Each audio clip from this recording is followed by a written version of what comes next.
So we want to welcome another Jurassic World guest to the show. We'd like to welcome Colby Boothman, who played the raptor handler in Jurassic Yeah, World. Thanks thanks for for joining having me. us. Yeah, no, it's an honor having you on the show. I mean, first things first. Congratulations on being part of the film. It was obviously Thank you. huge. Yeah, Yeah, it's been an honor to be a part of a series. yeah. How did it come about for you? I had gotten a audition request from my agents at Landrum Arts. Dawn Landrum, she had sent me the call to do a reading, Yeah, and I just went and I had to put my reading on tape, and it got sent out to the studio, and about a month later, I went out for studio approval, and that's pretty much how I got it. yeah. So. Did you Got have that through the usual audition process there. Yeah, did you have to do sort of any sort of screen tests with Chris Pratt and that at the start, or was that sort of like you just showed up on the day and was like, right, let's just jump straight into it? Yeah, we had a rehearsal day, so we knew what we were getting into, and I went in the week before for fittings and all kinds of like camera testing for hair and makeup and make sure all the wardrobe was working right. And it it was that was kind of my introduction into it. And then the following week we had a bit of rehearsal day and started filming. So it was pretty quick process actually. They had just gotten into New Orleans coming from Hawaii at the time that I had been cast. So we were all kind of scattered about the country at the time because filming had already started. Yeah. Okay. Yeah, Tim? that's cool. That's cool, man. Huge honor. And can you describe what it was like when you arrived on set and actually saw that raptor pen for the first time? Oh my God, the paddock is huge. I mean, when you see it on film, it you can see the scale of it, but when you see it in person, you're walking on Yeah. the scaffolding, looking down 35, 40 feet. And they have the palm trees that they brought in. I mean, they must have brought in almost maybe 50 coconut palm trees just for the Raptor paddock set. And we were filming in New Orleans. Our set was at the NASA assembly facility, and coconut palms don't really grow in Louisiana. They had to bring all of those in, and they weren't small trees that they raised up. These were huge, fully grown coconut palms that I can't imagine what it took to bring those in, Hmm. I mean, there's let as you, alone the set that they built. yeah. I mean, the whole film is huge on a scale. It must have been fantastic. Yeah, and when you arrive on set, you've got the Mercedes G wagons with the Jurassic World logos on the side, and it, it's not you can't mistake it for anything else. This is Jurassic Park, and it's just incredible to be on that set. Um, I mean, you couldn't mistake it for anything else. Just the way everything was constructed, and it was just amazing. Did you Here's a question. Oh, yeah. Oh, Sorry. no. I was just going to say. I mean, obviously, you do a part like this, and I suppose you're telling people, I'm going to be in Jurassic World, the new Jurassic Park film, and like you're like, oh, I can't wait till it comes out. And then one of the first clips they released was your scene. So it was Oh like, yeah, that um, was. I think they all released the clips at the same time, and I hadn't really seen too much of the footage because we shot on film. So, yeah, looking back at the tapes is very different from what you see once it's been edited and cut together. Because when you watch the playback of a movie you're shooting on film, uh, the clarity is not quite the same. You're watching a small box that has a lot of filters on it, and that was the first time I'd really seen any of the footage of that scene, and it was just, I mean, amazing the way they put that together. It's just so cool to see the Raptors and working with the Raptors and just see how that played out on camera. It was really cool. I bet your phone was ringing off the hook, sort of. Yeah, I had to turn my phone off for a few days because it's just nonstop. No complaints. There's a Colby. There's a lot of sort of behind the scenes footage where they showed a few guys in like animation suits during that scene. Can you sort of talk us through what you were seeing, which we didn't see? Yeah, they actually we're all pretty good friends after filming. It's the Raptors were portrayed by four professional dancers that they had hired to be the Raptors on set, and they had these gray leotards uh, and these basically bicycle helmets that have a raptor head on them, Oh yeah. and they move. That's awesome. I mean, these are the Raptors crawling around and chasing me, and uh, it's wild. And the actors that were playing, uh, Blue, Charlie, Delta, and Echo they're awesome at it. I mean, they're scary to watch. They become these Raptors. And it was Hamid Thompson that played Blue, James Ortiz that played Charlie, Matt Ciprio that played Delta, and Jimmy Salzaretto McIver that played Echo. And these guys are awesome. They're all really talented dancers and stunt people. And to watch them play the Raptors is just a blast. And, Chris will mess with them on set with his little clicker, and they'll be passed out taking a nap just because it's a long days, and somebody will come along and just be like, would take one of the clickers or a whistle and start howling at them like, come on girls, Were they like them actors, it'll- that stay in character throughout the shoot? Were these guys, kept in pens through the whole shoot and things like that? yeah, they definitely got into it. I mean, they still today they're always messing around with their little raptor movements. You'll just get a random text from one of them, just send me a video of them in their living room just crawling on tables doing raptor movements. It's just funny. Oh, awesome. Yeah. Tib? That's cool. Yeah. So you mentioned Chris Pratt and a funny little moment there. Do you have any, I suppose, other fond memories from the set with any of the other cast and crew? Anything with Colin that you remember particularly? Everybody had a really, really great time. There are a lot of these big movies, and there's a lot going on. There's a lot of crew around, but it was at the same time very laid back and incredibly friendly. We a lot of times we just while they're setting up a shot, we just hang out and just talk for hours on end. Uh, One of my fond memories on set was with Jack Horner, who has a cameo in that scene, Yeah. and we were with him for a week, and he's just an amazing person. He can go on about all kinds of wild things, and half the time with Vincent D'Onofrio, Chris Pratt, Omar Sy, and myself, we're just sitting in the cooling tent with Jack, just listening to him talk about dinosaurs, DNA splicing, climate change. The topics just go on, and you can just listen for hours. And we did. We would just talk about the evolution of dinosaurs and what these creatures were really like, what parts of the world they come from.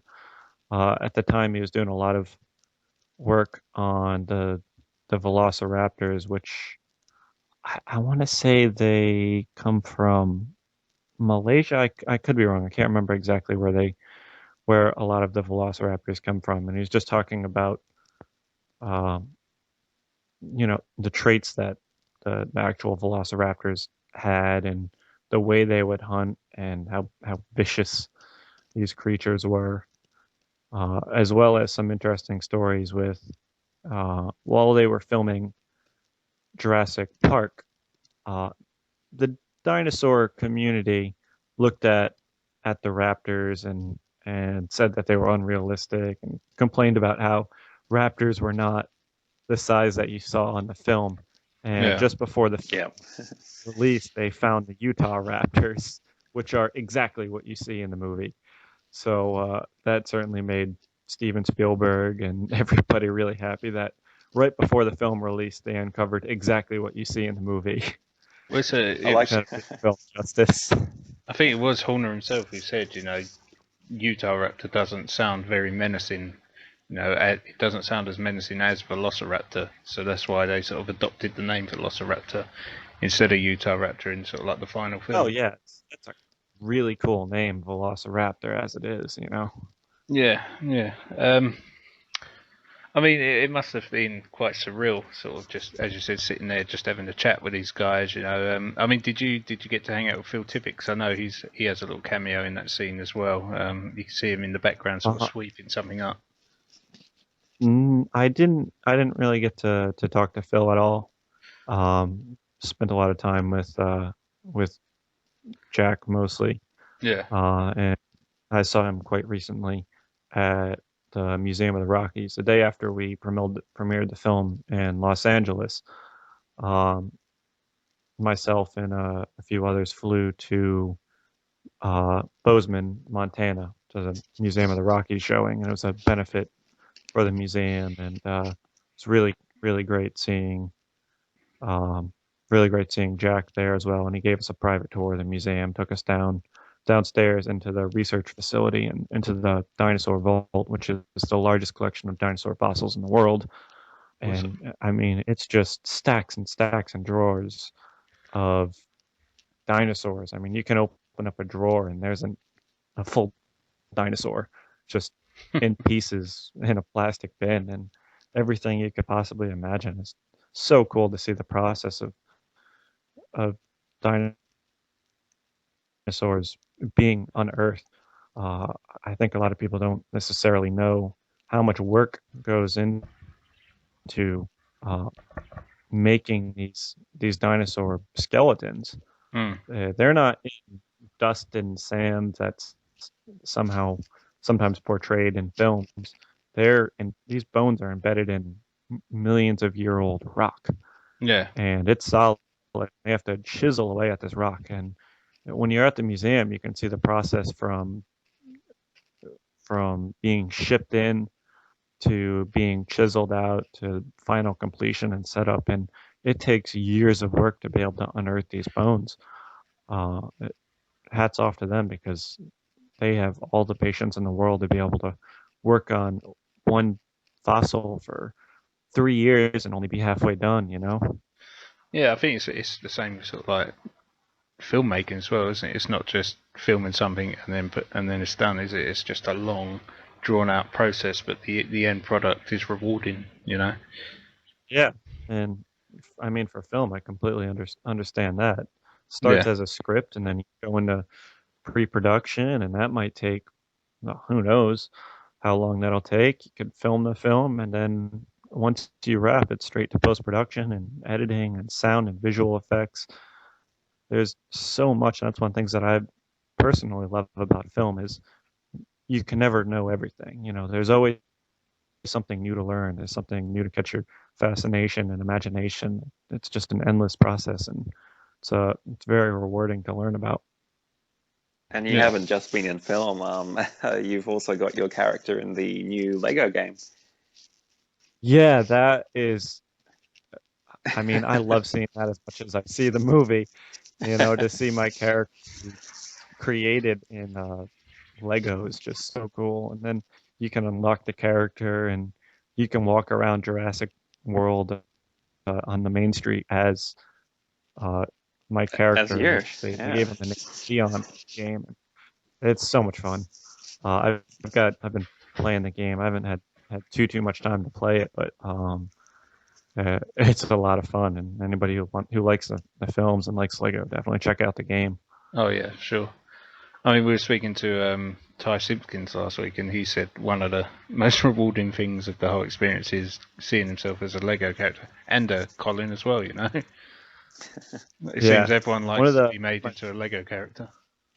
Yeah, one of my favorite things on the game is Frank Marshall, the producer of the film. He has his own Lego character in the game that you can unlock, but it's not just Frank Marshall. It's his it's DJ Master Frank, which is his DJ name, and he actually DJ'd the rap party for the film, and I think that's a lot of fun. Yeah, That's I awesome. remember seeing him tweet some pictures of that. He had like inflatable brachiosaurs and things on the stage or something. Yeah, he's one of the he posts some of the best photos from behind the scenes. It's like right on his Twitter. He posted a photo in Starbucks, and not too many people caught on that the Starbucks was actually in the park. If you look at the cup, it actually had a Jurassic World specific Starbucks logo on the cup, and the Starbucks on Main Street was actually a full working operational Starbucks.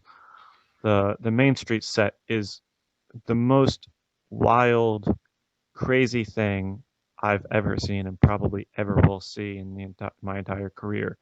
I mean, they built this massive set. They took over the Six Flags parking lot, and they didn't use Six Flags, the theme park, at all.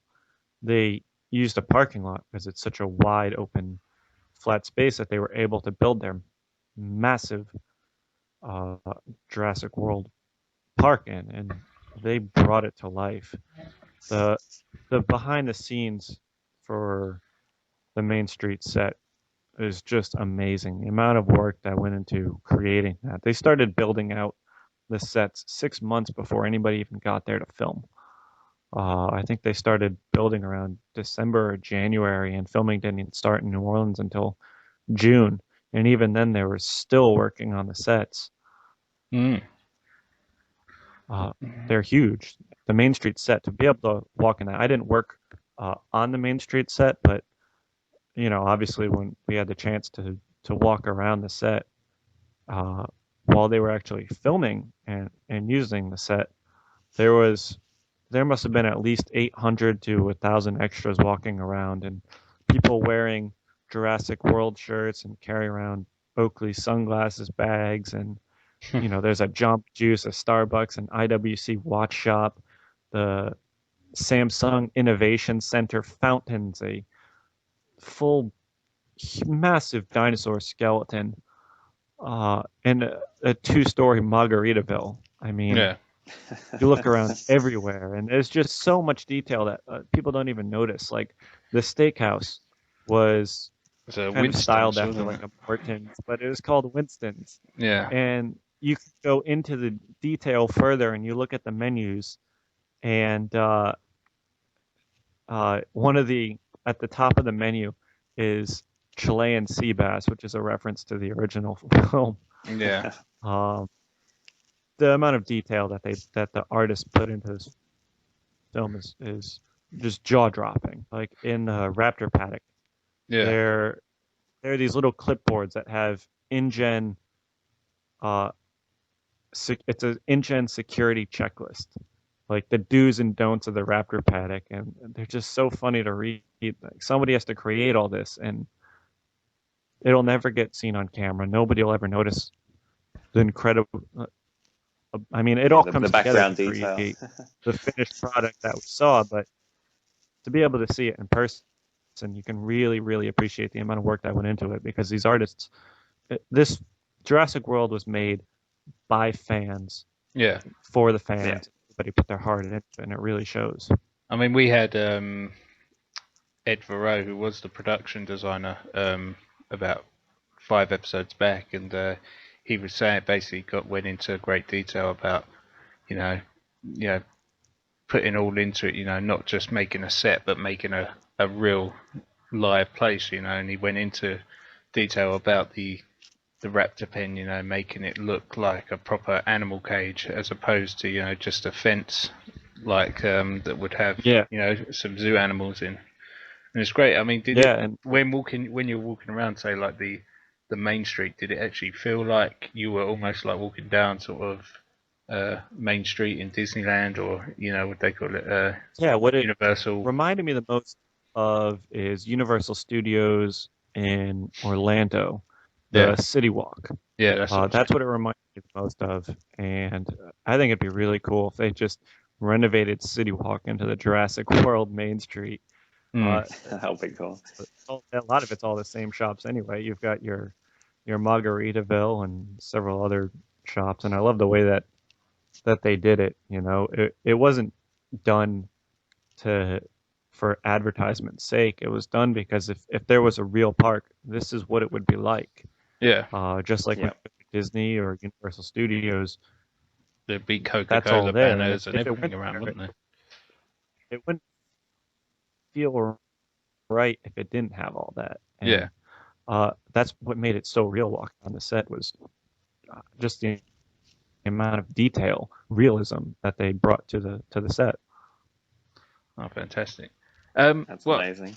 yeah, what I was going to say is sort of like I like the sort of callback to your character when the Velociraptors were getting set to go after the Indominus. You know, who's the one person that has to set them free? The one guy who nearly got eaten by him.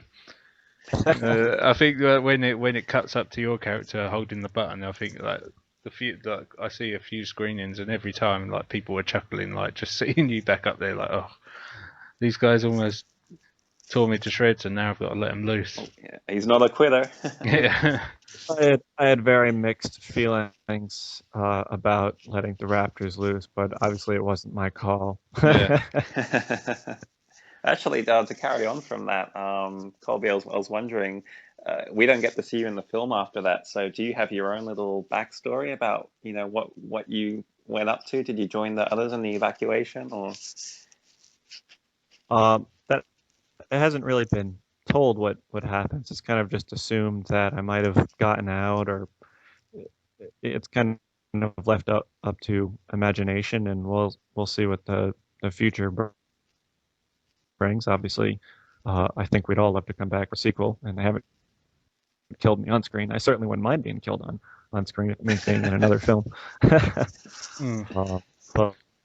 But officially, it's not known what happens to my character.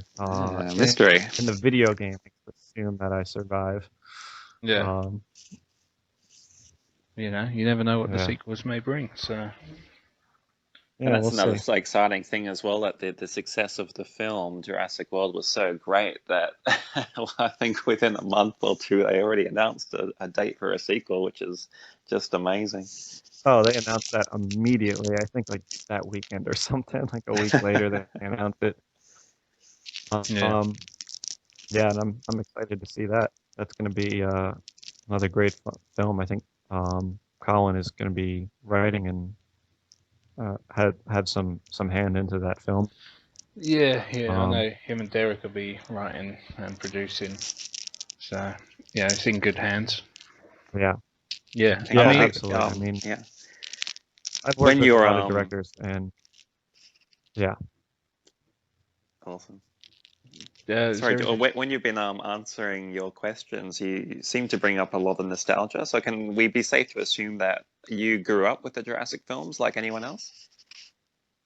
Yeah, I was first introduced to the film when I was about 6 years old, which frankly is young for some of the content of Jurassic World, but everybody sees it when they're that age, and it yeah. scares you half to death, and you sleep with the light on for the next week when you're that age, but you still love it immediately. There's nobody who doesn't love Jurassic Park, even at a young age, no matter how much it might scare you while you're watching it. That's kind of the point, but just the idea of dinosaurs walking around fascinates every imagination. It's sort of. I mean, I was 8 when the first one came out, and I see it in the cinema like a load of times. And I took my kids to go and see it as well, to see Jurassic World. My son is he's 3 and my daughter's 5, and they absolutely loved it. And there's also, in the cinema there was couples who were sort of like in their 60s watching it as well. So it's got such a massive target audience now. It's not just like, oh, we're aiming for this group. It's everyone that loves Jurassic World, Jurassic Park and dinosaurs in general. Yeah, truly. And going back to Jurassic Park, a few days before I auditioned for Jurassic World, I didn't know that I was had been requested to audition for my role. I had just watched Jurassic Park, so it was just fresh in my memory when I auditioned for the film, and I had the fortune of actually knowing what I was auditioning for. A lot of people, when they got put on tape, or when they got an audition request, they didn't even know what they were auditioning for because they got the request under the working title. Yeah. But I had really great, amazing agents, and I knew what I was going up for.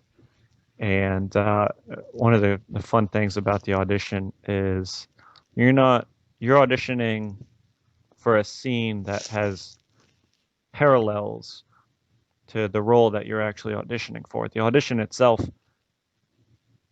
doesn't have the script because the script was the amount of secrecy that went into the film is just immense. Universal was super, super tight about anything leaking.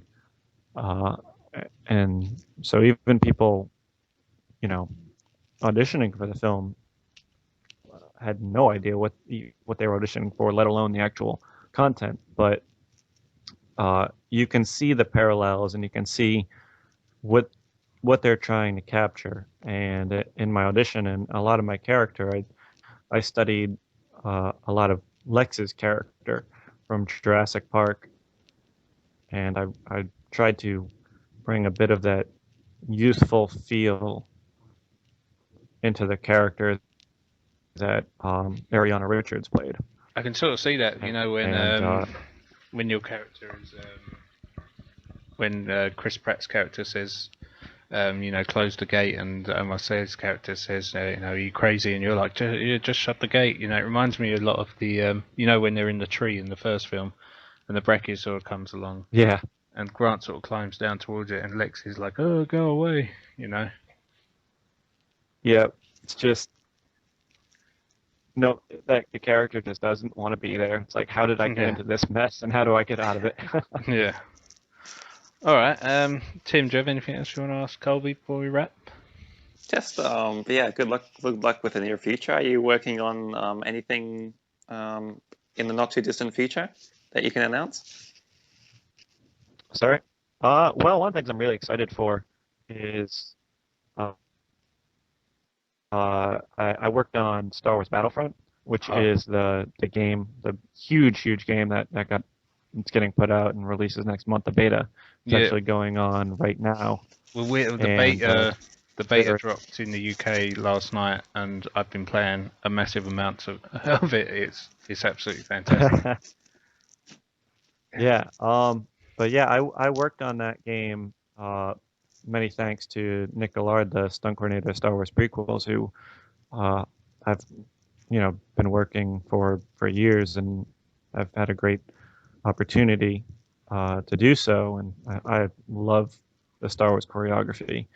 But working on Battlefront, I played one of the heroes, and I did the motion capture and sword choreography for one of the characters, and that was a really incredible experience, and I'm really glad. It's just such a joy to be able to watch that work be transferred into a video game. It's very different from acting on camera because what I usually do is not as in rigorous in any sort of capacity like doing the sword fighting for Battlefront is, and it's been a real joy to work on, and it's an honor to be a part of the Star Wars legacy in Lucasfilm. Yeah, we never know. You've got that relationship with the Star Wars universe. You've got that relationship with Colin Trevorrow. You never know. Star Wars Episode 9. And I'm really excited to see that Colin is going to be directing Episode 9. I mean, working on set, I saw the way that he works, and when you work within the Lucasfilm community, you see the parallels between Star Wars and Jurassic Park, and obviously Industrial Light and Magic has had a huge input on the series, and the connections between Jurassic Park and Star Wars are a lot closer than people think. You have a lot of the same people working on it, and I Yeah. think everybody knows that it's going to do a really tremendous job with Star Wars, and I think the producers could clearly see that immediately based on what he did on set and the characters that he brought to life. He's an amazing director to work with, and he has a real vision for these people, for these characters and the story and the environment. But he understands actors and how actors work, and he's very much an actor's director. It's a joy to work with, but one of the things that stands out so much about him is he'll ask you, like when I was doing the scene where I have to turn around and look at the raptors, I just kind of asked him, you talk about the scene and what's going on, what this means to the characters, and he's the only director thus far that has asked me, how would your character feel right now? And I just told him like I've given up all hope, like I'm going to die here, and I just give up, and and that's what we shot, and I love the way that it turned out, and that's really comes down to the directing that Colin has had. He really knows what he's doing with characters.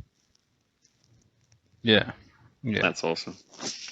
All right, Colby. I don't want to take up too much of your time today, so we want to say thank you for joining us, and Thank you. Thoroughly enjoyable. yeah, and thank you for your contribution to the Jurassic Park universe and now the Star Wars universe. It's been great having you on the show. Yeah, thank you very much for having me. It's been fun, and obviously, it's an honor to be a part of the Jurassic franchise, and anything for the fans. That's who this is all for, and I think anybody who has had any hand in Jurassic World and Jurassic Park all knows that it's more than just a job. You're creating people's imagination and help bring an imagination to life, and